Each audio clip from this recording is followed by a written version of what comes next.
Keystone Design team leaders, thanks so much for all your energy in bringing lesson 1 to life. It was super cool for us to see how it played out with each of you in your groups. We are ready for design team meeting number 2.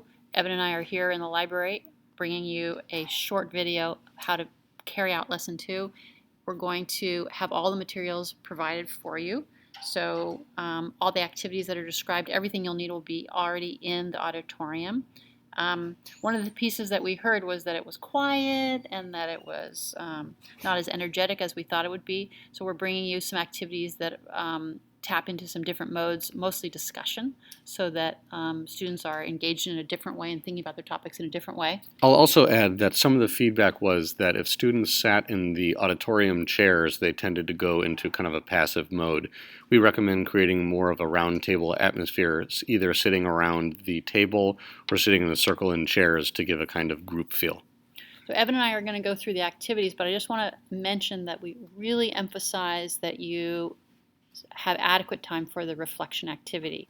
Since students are writing a reflective essay at the end of their Keystone process about their journey, their learning journey, and not just about their final presentation, but the whole process of working in a team and exploring their topic, we really need for them to spend time journaling about every session and thinking about it. So we have prompts provided for you to really explore what's happening with them and have them do it in writing.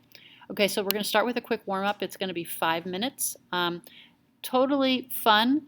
Grab an object out of the hat, whatever it is, knitting, and then someone says, yes, all right. So for my primary mode, I'm going to be I'm going to take knitting lessons, and then I'm going to be knitting an awesome sweater, set, scarf, and yes, and for your secondary mode, then the next person jumps in and goes, yes, and my secondary will be I'm going to write a paper on knitting and its therapeutic benefits. And then I'm going to stage a short fashion show during a community block. People are going to be coming by and looking at all the different, so you get the idea. So you're going to be running through that. Now, if you didn't get to a topic explosion, or you didn't come up with a name for your team, or you didn't do something from last session, here's some wiggle room time for you to play with and get kids thinking about their topics. Listing 10, brainstorming on 2. It's just like last week, but you've got to get to that so that they have some things to work with.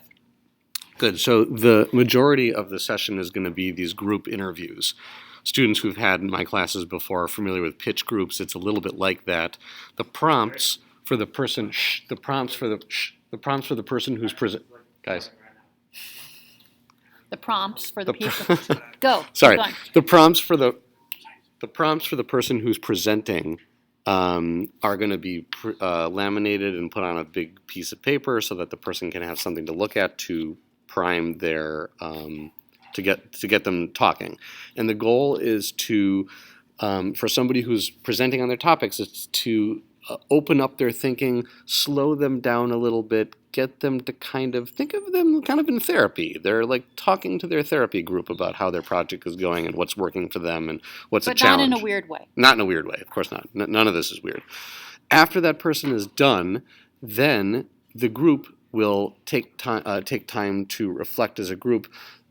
Coach the presenter not to speak during this portion. They should literally pull away from the circle and sit listening. They don't have to be across the room, just maybe a few feet away, and sit and listen as each person in the group takes a minute to respond to, let's say, 1 or 2 of these prompts.